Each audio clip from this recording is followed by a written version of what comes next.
2 মাসে এত পরিবর্তন হচ্ছে আর নিতে পারা যাচ্ছে না।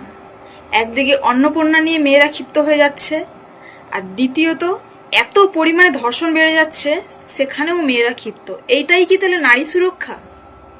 এটাই কি তাহলে আচ্ছা, যারা কোনোদিন চায়নি বিজেপি ক্ষমতায় আসুক, তাহলে এই যে আমরা সাধারণ মানুষ যারা আছি তারা কেন চাইবো? এই চোর চিটিংবাজ থেকে তারা আজকে ভালো হয়ে ভালো তৃণমূল থেকে আবার বিজেপিতে আসবে, এটাও তো আমরা চাইতে পারি না, তাই না? আর ভাগ্যিস সরকারটা পরিবর্তন হলো, তাই কত কিছু দেখতে পাচ্ছি। আমার পরিবর্তন হয়ে এখন আমরা যেমন সিরিয়াল ছেড়ে নিউজে ঢুকে গেছি, সে এখন রাজনীতিটা পুরো পুরো এন্টারটেনমেন্ট হয়ে গেছে। মানে কি সব ধামাকাদার, ওইটাও এপিসোড চলছে। মানে এ বলে আমায় দেখ, তো ও বলে আমায় দেখ, সেই হয়েছে অবস্থা। হ্যাঁ, সরকার পরিবর্তনের পর কি দেখলাম, এখন ভালো তৃণমূল হলো। মানে চোর চামটা চিটিংবাজগুলো সব ভালো তৃণমূল হয়ে ভালো কাজ করবে। তারা নাকি এতদিন কোনো কাজকর্ম করতে পারেনি, সব মুখ বন্ধ করেছিল, সব তাদের উপর বিশাল অন্যায় অত্যাচার হয়েছে। তাই হ্যাঁ, তা নাহলে কোথায় কেষ্ট, কোথায় লাভলি, সব দিদি মাননীয়ার হাত ছেড়ে দিল। হাত ছেড়ে দিয়ে তারা এখন ভালো তৃণমূলে যোগদান করলো। বাবারে, ওদের কাছেই তখন এতদিন পর্যন্ত মাননীয়া স্বয়ং দেবী দুর্গা ছিলেন, কত রকম কথা। হ্যাঁ, এই আমাদের নতুন সরকারকে তো একদম মানে তুলোধনা করতো, যা বলতো এখন তাদের সব বিশাল প্রশংসা হচ্ছে। মানে জানি না এখনো কি আছে। আর এতদিন এই যে দেখেছি, হ্যাঁ 21শে জুলাইয়ের মঞ্চে মাননীয়া সেখান থেকে বিজেপিকে সিপিএমকে এবারে তুলোধনা করতো, কি না বলতো। এখন দেখছি সেই মাননীয়াও আবার সিপিএম এর প্রশংসা করছে। তাহলে কি উনি কিছু আভাস দিচ্ছেন যে এই চোর চামটাগুলো যেমন ভালো তৃণমূলে যোগ দিয়েছে, উনিও কি তাহলে ভালো সিপিএম কিছু একটা খোলার বন্দোবস্ত করছে? সেই দিনই এখন দেখা যাবে। এখন দু জায়গায় চলবে মঞ্চ। আদেও যে শহীদদের স্মরণ করে তাদেরকে মানে কিছু করা হবে, তাদের বিষয়ে কিছু বলা হবে বলে মনে হচ্ছে না। এই দুজনে সেদিনে এখন অনেক রাস ভান্ডা ফুরবে। এখন কে কার কত রাস খুলবে সেই দিনই এখন দেখা যাবে। মানে সেই দিন এখন এই আমাদের সরকারের এখন মানে সেই সামাল দিতে দিতেই মনে হয় সারাদিন কেটে যাবে। এখন কি হবে না হবে, এখন ধামাকা এপিসোড এখন 21শে জুলাই বাকি আছে। খেল তো এখন দেখাবেই সবাই, মানে যা হচ্ছে মানে কি বলবো। নালে এই রচনা ব্যানার্জি আবার হ্যাঁ প্রাক্তন দিদি নাম্বার 1 বলছে উনি নাকি মোদিজির ভক্ত, অমিত শাহজির ভক্ত, মাননীয় সিএম স্যার শুভেন্দু অধিকারী মহাশয়ের ভক্ত। হ্যাঁ ভাবা যায়। আমরা বললে বলছে অন্ধভক্ত। কই ওনাকে বলুন তো, অন্ধভক্ত কই, উনি কি সুন্দর বলছে। আর এতদিন কি না কি বলেছে, দিদির কাছ থেকে জানতে চেয়েছিলেন দিদির এনার্জি এত কোথা থেকে আসে, আর আজকে সব এনার্জি ফুস কোথা দিয়ে চলে গেল। সত্যি মানে এই গিরগিটিগুলোকে দেখলে সত্যি যে গিরগিটি প্রজাতিটা আছে না, তারা লজ্জা পাবে, ভয় পাবে। তারাও মনে হয় রং পরিবর্তন করা ছেড়ে দেবে, এরা যে হারে রং পাল্টাচ্ছে। সত্যি করি ভাবা যায় না, আরো যে কত কিছু দেখতে হবে, শুনতে হবে, সেই অপেক্ষাতেই এখন রয়েছি। আর এই সত্যি সরকার পরিবর্তন হয়ে আরেকটা জিনিস কিন্তু আমরা ভালো দেখলাম, যে এই লক্ষ্মী ভাণ্ডারটা যখনই অন্নপূর্ণা ভাণ্ডার হলো, আর তারপরে মানে আমরা শুধু জানতাম এই যে সরকারি চাকরিজীবী ছেলে যেই বেকার বউ আছে, শুধু বউ বললে হবে না, বেকার বউ বলতে হবে বাবু।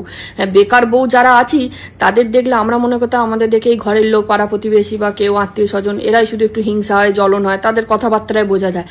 কিন্তু না, শুধু তাদের না, তারা তো হয়ই, তার সাথে সাথে আবার রাজ্যের অনেক মানুষেরও হয়। না নাহলে জানতে পারতাম শুধু আমাদেরকে কেন অন্নপূর্ণা ভাণ্ডার দেওয়া হবে, এই নিয়ে প্রশ্ন উঠছে। আচ্ছা, এটা তো আমরা কি বলতে গেছিলাম সরকারকে যে আমাদেরকে অন্নপূর্ণা ভাণ্ডার দাও? এটা তো সরকার নিজেই বলেছিল যে সবাই পাবে, তখন তো সরকার মেনশন করে দেয়নি।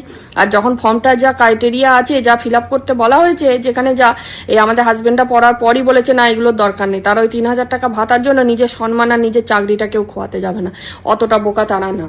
অতএব আমরা ফর্ম ফিল আপও করিনি, এ তো ভেরিফিকেশন হলেই বোঝা যাবে কে কি করেছে না করেছে, এখন সে নয় পরের কথা। কিন্তু এই সব পরিবর্তনগুলো দেখতে হচ্ছে সেই যেমন সিরিয়ালে যেরকম আমরা বসে বসে একবারে গিলতাম, মানে আবার ওই ধুম টানা নানা দিয়ে পরের দিন একবারে বিশাল ধামাকা, মানে নেক্সট সোমবার আসছে আসল চমক, কিন্তু সেই দিন কিচ্ছু আসতো না, আসতো তার পরের দিনগুলোতে। সেরকম সেইগুলো যেমন আমরা গিলেছি, এখন এই নিউজ চ্যানেলগুলো আমাদেরকে যা দিচ্ছে আমরা এগুলোও বসে বসে গিলছি। সেই অবস্থা আমাদের কিরকম বলো তো, গেলা ছাড়া আমাদের আর কোনো উপায় নেই। সেই মানে ছোট থেকে যেমন মায়েরা ওই যে মুখের ভেতর ভাত ঠুসে দিয়ে গেলাতো, ঠিক এখন এই খবরের চ্যানেল ওইগুলোও যেমন গিলছি, এই টিভি মানে নিউজ, এই ইয়েগুলো সিরিয়ালগুলো যেমন গিলে এসেছি, এখন নিউজগুলোকেও বসে বসে গিলছি। সেই অবস্থা, আমাদের গেলা ছাড়া আর কোনো উপায় নেই। চোখে দেখছি না। এখন উনি আবার কি বলছেন আমাদের কেষ্টদা, চোখে দেখেননি, কানে শোনেননি, কানে দেখেছেন, কানে উনি দেখেছেন। তাই আমরা ওই রকম অবস্থা আমাদের, না আমরা চোখে দেখছি না, চোখে শুনছি, কানে দেখছি। ওই জন্য জন্যই আমরা নিউজের ওই চ্যানেলগুলোর যা দেখাচ্ছে তাই বসে বসে সারাদিন গিলছি। ভগবান শ্রীকৃষ্ণ যেরকম শিশুপালের 100টা অপরাধকে ক্ষমা করেছিল, সেইটা আমরা তখন চোখে দেখতে না পেলে কি হবে, কিন্তু আমরা এতটাই সৌভাগ্যবান যে আমরা এই নতুন সরকারের আমলে পশ্চিমবাংলায় সেটা মানে স্বচক্ষে নিজের চোখে দেখতে পাচ্ছি। কি জানি ঠিক বলছি না ভুল বলছি, কিন্তু মাননীয় শুভেন্দু অধিকারী মহাশয়, আপনার কিন্তু এগুলো একটু দেখা উচিত। মানে যেই মানুষগুলো এত আশা নিয়ে সরকার পরিবর্তন করলো কিনা রাজ্যে একটু শিক্ষা, শিল্প, মানে চাকরি বাকরি এগুলো হোক, আপনি করছেন, সেটা দিকে কোনো মানে কথা বলার ভাষা রাখে না, আপনি করছেন নিশ্চয়ই, কিন্তু যারাই দুর্নীতিগুলো করেছিল, মানে এত বড় চুরি, দুর্নীতি, অপকর্মের সাথে যেসব মানুষগুলো যুক্ত, কি কি চুরি হয়নি? শিক্ষা, স্বাস্থ্য, শিল্প, খাদ্য, গরু, কয়লা, বালি, মাটি, কিচ্ছু ছাড়েনি, সব চুরি। সেই সব মানুষগুলোই আজকে হঠাৎ করে এত ভালো হয়ে গেল। তারা কিনা রাতরাত হাত পা ঝেড়ে নিল, পুরোনো তকমাটা গা থেকে ফেলে নতুন তকমা যেমনি গায়ে লাগালো, তারা হঠাৎ ভালো হয়ে গেল। চোরেদের আবার ভালো মন্দ ওটা মানে সত্যি এগুলো মেনে নেওয়া যাচ্ছে না। নাহলে অনুব্রত মণ্ডলের মতো মানুষ যে কিনা তার মুখের ভাষা কি শুটিয়ে লাল করে দেবো, চরাম চরাম, গুড় বাতাসা, এইসব নানা রকম মানুষকে কথাবার্তা, যে তিহার কেটে আসলো সে কিনা ভালো হয়ে গেল। বাবা মেয়ে দুজনে মিলে, মানে যোগ্য ছেলেরা চাকরি থেকে বাদ চলে গেল, ওনার মেয়ে স্কুলের মাস্টার, মানে এগুলো চোখে দেখতে হয়েছে সেগুলো। মানে উনি আজকে বলছেন যে চোখে শুনতে কানে দেখতে, কিন্তু এগুলো তো মানা যায় না, আমরা তো ছোট থেকে চোখে দেখতে কানে শুনতে অভ্যস্ত। উনি হঠাৎ করে বলবেন আর ওনার মতো তো আমরা এত তাড়াতাড়ি পরিবর্তন হয়ে যেতে পারি না। তার নাহলে যে ফিরাদ হাকিমের মতো মানুষ, যে কিনা আমাদের হিন্দু ধর্মশাস্ত্র নিয়ে অত বড় বড় কথা বলেছেন, যে ধর্ম পরিবর্তনের কথা বলেছেন, সেই মানুষটাকে আজকে ওই রকম ভাবে দেখতে হবে, এগুলো সত্যি স্যার মানা যাচ্ছে না। মানে মানুষ যাদের জ্বালায় তিতুবিরক্ত হয়ে গেছিল, সেই সব মানুষগুলোকেই যদি আবার ওইভাবে দেখতে হয়, তাহলে মানুষের আর কি করার আছে? করার কিছু নেই। কিন্তু আর এই যে অভিনেতা অভিনেত্রীগুলো, এই যারা মানে যাদের দেখলে সত্যিই গিরগিটি লজ্জা পাবে, মানে গিরগিটিও ভাববে যে আমরা রং পরিবর্তন করবো না, আমাদের থেকেও মানে মানুষ প্রজাতিতে ভালো ভালো গিরগিটি এসে গেছে, যারা এতদিন মাননীয় ছত্রছায়া থেকে ভালো মানে সব নিজের আখের গোছালো। তা না হলে উনি যেখানে অ্যাপার্টমেন্টে থাকেন সেখানে উনি নিজেই বলেছেন ওখানে থাকতে গেলে যথেষ্ট যোগ্যতা লাগে। সত্যি মেন হচ্ছে চুরি চামারির যোগ্যতা লাগে, যেখানে আপনি যেই দলে গেলেন, যা চুরি চামারি করেছেন, মাননীয় চোর মেনে নিলাম, তার ভাইপো, তার ডান হাত বাঁ হাত, কিন্তু তারপর নিচুতলায় যারা ছিল তারা কি চুরি করেনি, নাকি চুরির ভাগ নেয়নি? তাদের তো এক একজনের, এই পুরনো সরকারের যারা নিচুতলা থেকে ওপরতলা, তাদের মানে এক একজনের অট্টালিকা, তাদের ব্যাংক ব্যালেন্স, তাদের স্থাবর অস্থাবর দেখলে চোখ কান ঘুরে যাচ্ছে, যা টাকা সোনা বেরাচ্ছে এক একজনের বাড়ি থেকে। তাদের দেশে ছেড়ে বিদেশেও তারা সম্পত্তি স্থাবর অস্থাবর কিনে নিয়েছে। মানে তারা কি করে এত অবলীলায় ভালো হয়ে যেতে পারে জানি না। আর এই যে মাননীয় মন্ত্রী ম্যাডাম বলছেন বাঘ বা খাঁচার ভেতরে থাকাই শ্রেয়, সত্যি ম্যাডাম আপনার কথা একদম সহমত, কিন্তু সেখানে সব বাঘকেই ভরতে হবে। উনি তো বীরভূমের বাঘ ছিলেন, উনি কি করে ভালো হয়ে এখন ঘুরছেন বলুন না?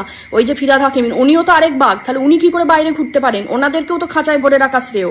বাঘকে সব বাঘকেই তো আমরা খাঁচায় দেখতে চাই, ওরকম একটা বাঘ ঢুকবে বাকি বাঘগুলো ঘুরে বেড়াবে, সেটা ঠিক কিরকম হয়ে গেল না? আজকে উনি বেড়াল হয়েছেন, উনি কি আদৌ বেড়াল হয়েছে? তাহলে মানুষের মনে যে ভয়গুলো জাগছে, অনেকেই সাবধান করছে যে আজকে তোমরা যারা ডিম ছুটছো, কিন্তু এটা পরে না তোমাদের উপর পাথর হয়ে আসে। এই ভয়গুলো কেন জাগছে? ওই যে ওই কাজকর্মগুলো দেখেই তো জাগছে না, যে এইসব যারা এইসব কাজ মানে কি না করেনি, তারা কিনা আজকে ভালো হয়ে গেল, তাদেরকে ভালো হয়ে আমাদেরকে দেখতে হবে, এগুলো মেনে নেওয়া যায়? এগুলো সত্যিই ম্যাডাম মানা যাচ্ছে না। এই যে কোয়েল মল্লিক কিসের জন্য গিয়েছিলেন? ওনাকে রঞ্জিত মল্লিক মানে ভবানীপুরে ওনাদের দুর্গাপুজো, ওনাদের বাড়ি, মানে ওনাদেরকে একটা আলাদা চোখেই মানুষ দেখতো, কিন্তু উনি কিসের জন্য রাজনীতিতে গেলেন? কিছু আখের গোছাতেই গেছিলেন। হঠাৎ যেমনি সরকার যদি মন থেকে ভালোবেসে, উনি বলেছিলেন জনগণের সেবা মানে এই সবের জন্য উনি এসেছেন, তা সেটা যদি করতেই উনি গেছিলেন, তাহলে উনি আজকে ছাড়লেন কেন? যেমনি দল হেরে গেল, মন থেকে ভালোবেসে গেছিলেন, মন থেকে ভালোবেসে কেউই জানে, সবাই নিজের আখের গোছাতে গেছিল, বাকি সবাইকে দেখে ওনারও মনে হয়েছিল যে না আমিও কিছুটা আখের গোছাই, কিন্তু উনি সেভাবেই গেলেন। দেখুন আজকে যেমনি দল পাল্টে গেছে, অমনি ছেড়ে দিলেন।